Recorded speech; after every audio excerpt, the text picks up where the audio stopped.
জগন্নাথ ধামের পৌরাণিক কাহিনী। জগন্নাথ ধাম হল হিন্দু ধর্মের 4 ধর্মের অন্যতম একটি ধাম। অন্য 3টি ধাম হল বদ্রীনাথ, রামেশ্বরম ও দ্বারকা। হিন্দুদের বিশ্বাস অনুযায়ী শ্রী বিষ্ণু রামেশ্বরমে স্নান করে বদ্রীনাথে ধ্যান করেন, তারপর পুরীর জগন্নাথ ধামে খাবার খেয়ে দ্বারকায় বিশ্রাম করেন।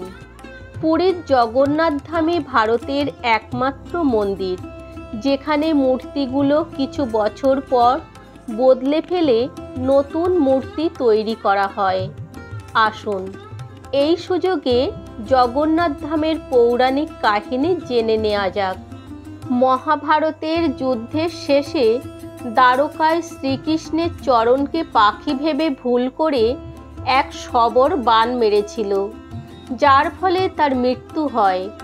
তার দেহ সৎকারের পর যখন নাভিদেশ পুড়ছিল না, তখন দৈববাণী অনুসারে অর্জুন সেই নাভিদেশ সমুদ্রে নিক্ষেপ করেন। সমুদ্রে ভেসে চলা সেই নাভি দেখে সমুদ্রের তীর ধরে সেই শবর ছুটতে ছুটতে দ্বারকা থেকে পুরী চলে আসেন। তারপর শ্রীকৃষ্ণ তাকে স্বপ্নে দেখা দিয়ে তার নাভিদেশ সমুদ্র থেকে তুলে নিতে বলেন। সঙ্গে এও জানান তিনি সেই শবরের বংশধরের হাতে নীলমাধব রূপে পূজিত হবেন। সেই থেকে শবরেরা বংশ পরম্পরায় নীলমাধবের পূজা করে থাকেন। কলিযুগে বিষ্ণুভক্ত রাজা ইন্দ্রদ্যুম্ন দেব তৎকালীন পুরীতে বিষ্ণুর আরাধনার জন্য জগন্নাথ ধাম গড়ে তুলল। বিষ্ণুর রূপ নীলমাধবকে এই মন্দিরে প্রতিষ্ঠা করবার জন্য সে তার রাজ্যের চারিদিকে লোক পাঠালো। তাদের মধ্যে একজন ব্রাহ্মণ বিদ্যাপতি নীলমাধবকে খুঁজতে গিয়ে জঙ্গলের মধ্যে পথ হারিয়ে ফেলে। সেখানে শবররাজ বিশ্ব বসুর কন্যা ললিতা তাকে উদ্ধার করে। দুজন দুজনকে ভালোবেসে বিয়ে করে নেয়। বিয়ের পর বিদ্যাপতি জানতে পারে রোজ সকালে তার শ্বশুরমশাই শবররাজ বিশ্ব বসু জঙ্গলের মধ্যে গোপনে নীলমাধবের পূজা করে। নীলমাধবকে দেখার জন্য শ্বশুরকে অনুরোধ করে সে। বিশ্ব বসু তাকে চোখ বেঁধে নিয়ে যাবে বলেন, যাতে রাস্তার সন্ধান সে না পায়। কিন্তু বিদ্যাপতি চোখ বাঁধা অবস্থায় যাওয়ার সময় গোটা পথে শস্যের দানা ছড়াতে ছড়াতে যান, যাতে পরে সে পথের সন্ধান পেতে পারে। তারপর নীলমাধবের দর্শনে সে মুগ্ধ হয়ে যায়। ফিরে এসে সে রাজার কাছে খবর পৌঁছে দিলে রাজা ইন্দ্রদ্যুম্ন নীলমাধবকে আনতে যায়, কিন্তু সেখানে পৌঁছানোর পরও নীলমাধবকে পায় না। তখন দৈববাণী হয় যে সমুদ্রের জলে একটি কাঠ ভেসে আসবে, যা থেকে বিগ্রহ বানাতে হবে।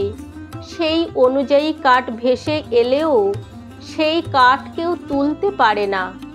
অবশেষে কাঠের একদিকে শবররাজ বিশ্ব বসু, অন্যদিকে তার জামাই বিদ্যাপতি ধরে তুলে আনতে সক্ষম হয়। তারপর রাজা তার কারিগরদের মূর্তি বানাতে বলে, কিন্তু সেই কাঠ এমনই পাথরের মতো শক্ত যে ছেনি হাতুড়ি সবই ভেঙে যায়। তখন স্বয়ং বিশ্বকর্মা কারিগরের বেশে রাজার কাছে আসেন। অন্য মতে বলা হয় স্বয়ং জগন্নাথ আসেন রাজার কাছে। তিনি শর্ত রাখেন 21 দিন দরজা বন্ধ করে তিনি মূর্তি গড়বেন, কেউ যেন তাকে বিরক্ত না করে। তিনি নিজে দরজা না খুললে কেউ যেন তার ঘরে না আসে। রাজা মেনে নিলে তিনি দরজা বন্ধ করে কাজ শুরু করেন। রাজা ইন্দ্রদ্যুম্নের রানী গুন্ডিচা রোজই বদ্ধ দরজায় কান পেতে কাঠ কাটার ঠক ঠক শব্দ শোনেন। একদিন রানী শব্দ শুনতে না পেয়ে রাজাকে জানায়। তারা কৌতূহলবশত দরজা খুলে দেখেন কারিগর উদাও এবং 3টি অসমাপ্ত মূর্তি পড়ে আছে। মূর্তির হাত পা কিছুই গড়া হয়নি। তখন রাজা ও রানী দুঃখে ভেঙে পড়লে রাজাকে স্বপ্ন দিয়ে জগন্নাথ বললেন এই রূপেই তিনি পূজিত হতে চান। বিশ্বাস করা হয় সেই থেকেই জগন্নাথের মূর্তি ওভাবেই পূজিত হয়ে আসছে। আরও একটি জগন্নাথ ধামের পৌরাণিক কাহিনী আছে।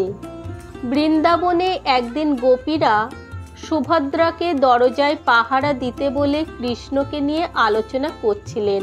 তারা সুভদ্রাকে পাহারায় রেখেছিলেন যাতে তাদের আলোচনার সময় কৃষ্ণ এলে সুভদ্রা তা জানিয়ে দিতে পারেন।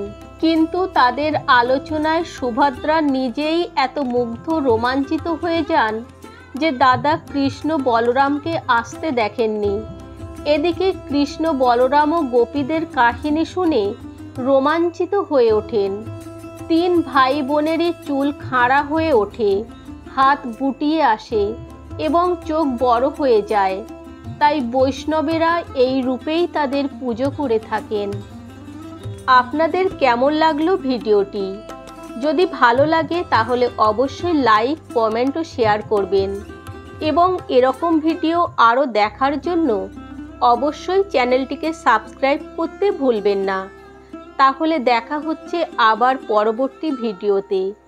ততক্ষণ ভালো থাকবেন, সুস্থ থাকবেন। জয় নীলমাধব। রাধে রাধে।